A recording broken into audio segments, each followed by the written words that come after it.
بسم الله الرحمن الرحيم صاد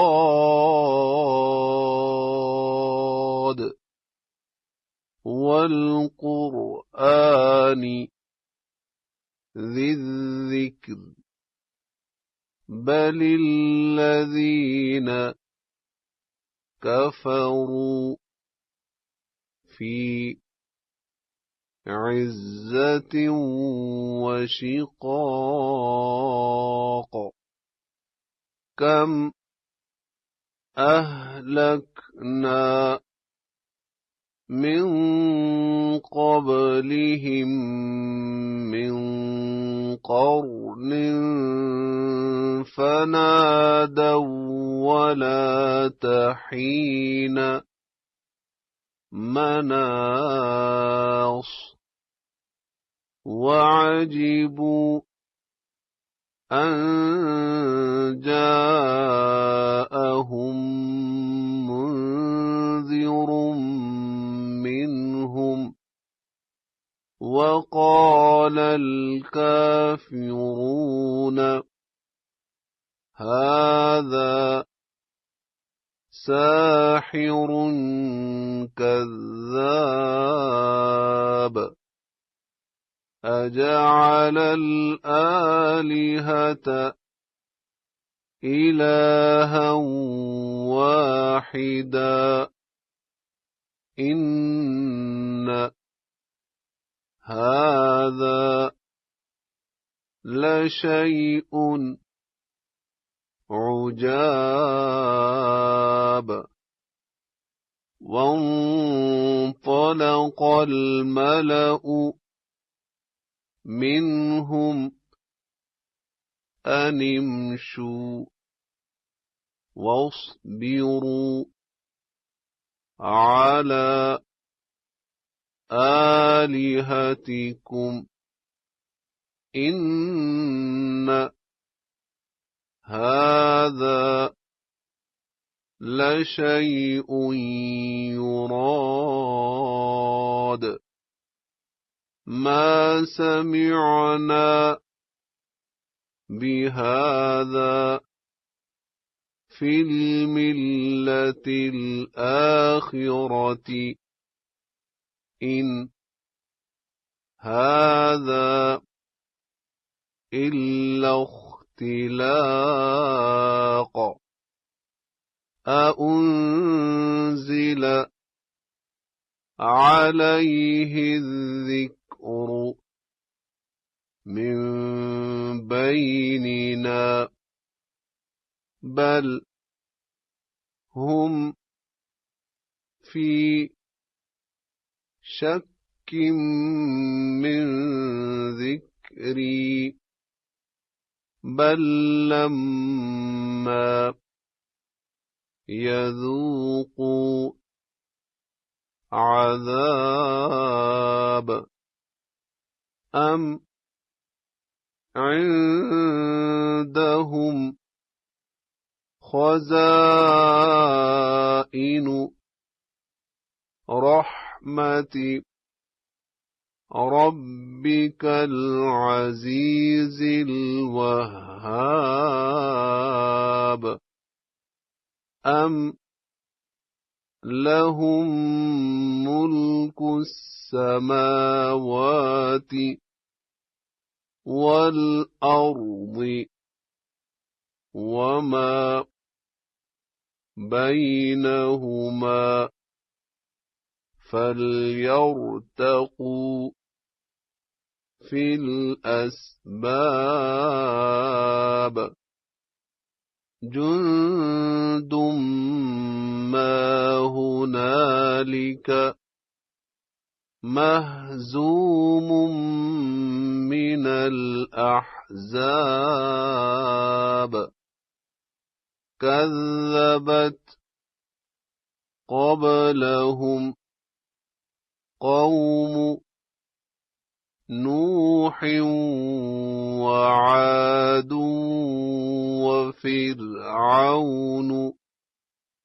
ذو الأوتاد وثمود وقوم لوط وأصحاب الأيكة أولئك الأحزاب إن كل إلا كذب الرسل فحق عقاب وما ينظر هؤلاء إلا صيحة واحدة ما لها من فواق وقالوا ربنا عجل لنا قطنا قبل يوم الحساب اصبر على ما يقولون واذكر عبدنا داود ذا الأيد إنه أواب إنا سخرنا الجبال معه يسبحن بالعشي والإشراق والطير محشورة كل له أواب وشددنا ملكه وآتيناه الحكمة وفصل الخطاب وهل أتاك نبأ الخصم إذ تسوروا المحراب إذ دخلوا على داود ففزع منهم قالوا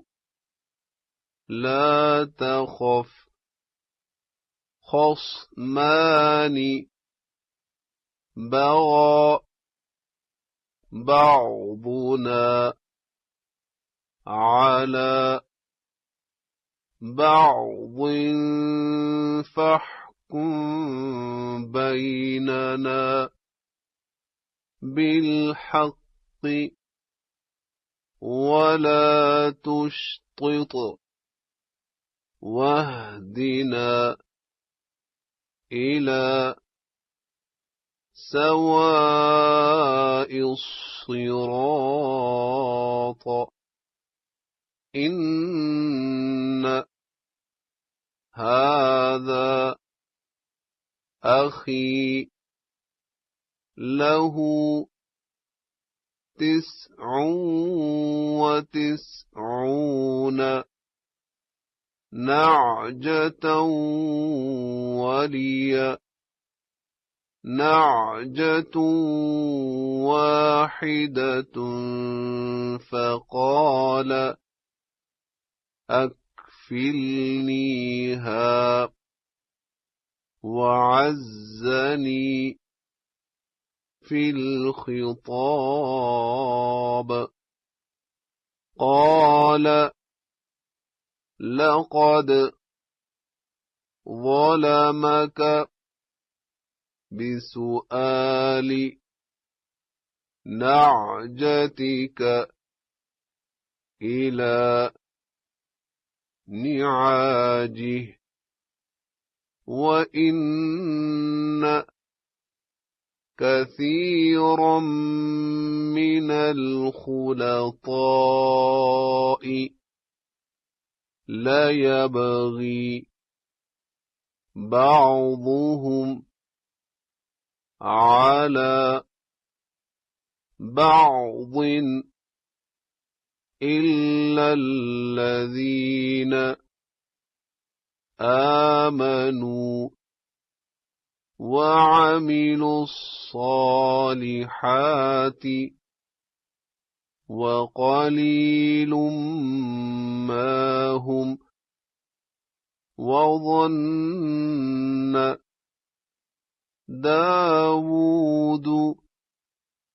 أنما فتناه فاستغفر ربه وخر راكعا وأناب فغفرنا له ذلك وإن له عندنا لزلفى وحسن مآب يا داود إنا جعلناك خليفة في الأرض فاحكم بين الناس بالحق ولا تتبع الهوى فيضلك عن سبيل الله إن الذين يضلون عن سبيل الله لهم عذاب شديد بما نسوا يوم الحساب وما خلقنا السماء والأرض وما بينهما باطلا ذلك ظن الذين كفروا فويل للذين كفروا من النار أم نجعل الذين آمنوا وعملوا الصالحات كالمفسدين في الأرض أم نجعل المتقين كالفجار كتاب أنزلناه إليك إليك مبارك ليدبروا آياته وليتذكر أولو الألباب ووهبنا لداود سليمان نعم العبد إنه أواب إذ عرض عليه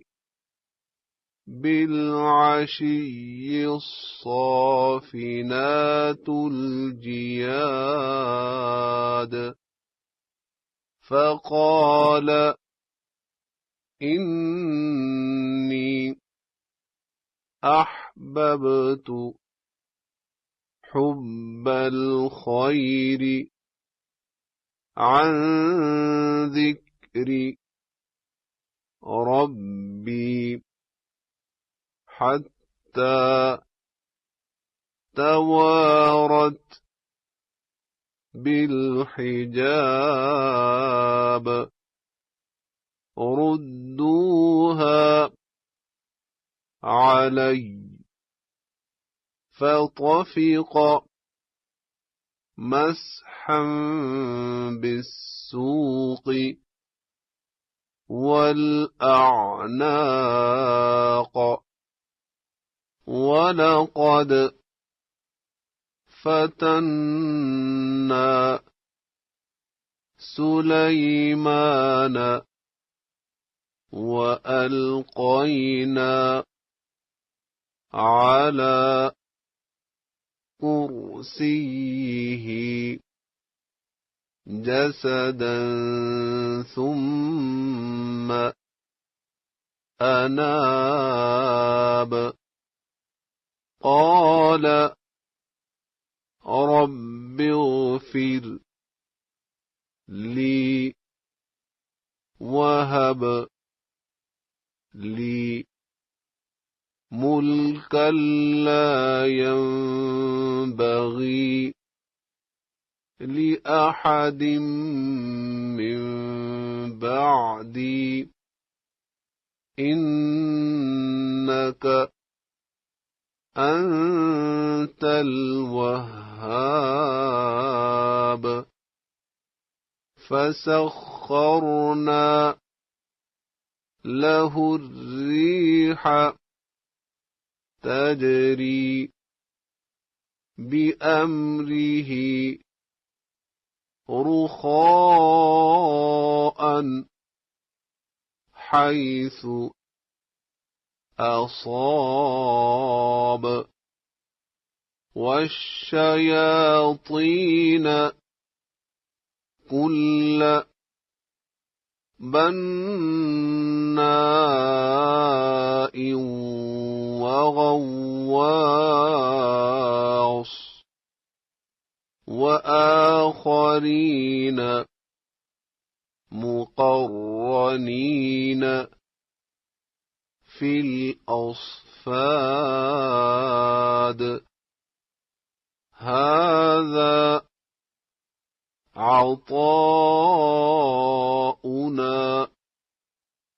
فامنن أو أمسك بغير حساب وإن له عندنا لزلفى وحسن مآب واذكر عبدنا أيوب إذ نادى ربه أني مسني الشيطان بنصب وعذاب اركض برجلك هذا مغتسل بارد وشراب ووهبنا له أهله ومثلهم معهم رحمة منا وذكرى لأولي الألباب وخذ بيدك ضغثا فاضرب به ولا تحنث إنا وجدناه صابرا نعم العبد إنه أواب واذكر عبادنا إبراهيم وإسحاق ويعقوب أولي الأيدي والأبصار إنا أخلصناهم بخالصة ذكر الدار وإنهم عندنا لمن المصطفين الأخيار واذكر إسماعيل واليسع وذا الكفل وكل من الأخيار هذا ذكر وإن للمتقين لحسن مآب جنات عدن مفتحة لهم الأبواب متكئين فيها يدعون فيها بفاكهة كثيرة وشراب وعندهم قاصرات الطرف أتراب هذا ما توعدون ليوم الحساب إن هذا لرزقنا ما له من نفاد هذا وإن للطاغين لشر مآب جهنم يصلونها فبئس المهاد هذا فليذوقوه حميم وغساق وآخر من شكله أزواج هذا فوج مقتحم معكم لا مرحبا بهم إنهم صالوا النار قالوا بل أنتم لا مرحبا بكم أنتم قدمتموه لنا فبئس القرار قالوا ربنا من قدم لنا هذا فزده عذابا ضعفا في النار وقالوا ما لنا لا نرى رجالا كنا نعدهم من الأشرار أتخذناهم سخريا أم زاغت عنهم الأبصار إن ذلك لحق تخاصم أهل النار قل إنما أنا منذر وما من إله إلا الله الواحد القهار رب السماوات والأرض وما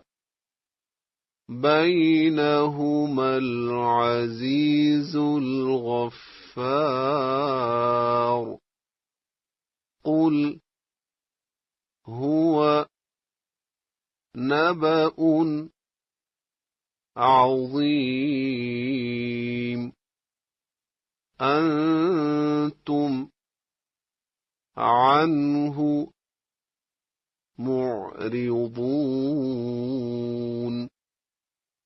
ما كان لي من علم بالملأ الأعلى إذ يختصمون إن يوحى إلي إلا أنما أنا نذير مبين إذ قال ربك للملائكة إني خالق بشرا من طين فإذا سويته ونفخت فيه من روحي فقعوا له ساجدين فسجد الملائكة كلهم أجمعون إلا إبليس استكبر وكان من الكافرين قال يا إبليس ما منعك أن تسجد لما خلقت بيدي أستكبرت أم كنت من العالين قال أنا خير منه خلقتني من نار وخلقته من طين قال فاخرج منها فإنك رجيم وإن عليك لعنتي إلى يوم الدين قال رب فأنظرني إلى يوم يبعثون قال فإنك من المنظرين إلى يوم الوقت المعلوم قال فبعزتك لأغوينهم أجمعين إلا عبادك منهم المخلصين قال فالحق والحق أقول لأملأن جهنم منك وممن تبعك منهم أجمعين قل ما أسألكم عليه من أجر وما أنا من المتكلفين إن هو إلا ذكر للعالمين ولتعلمن نبأه بعد حين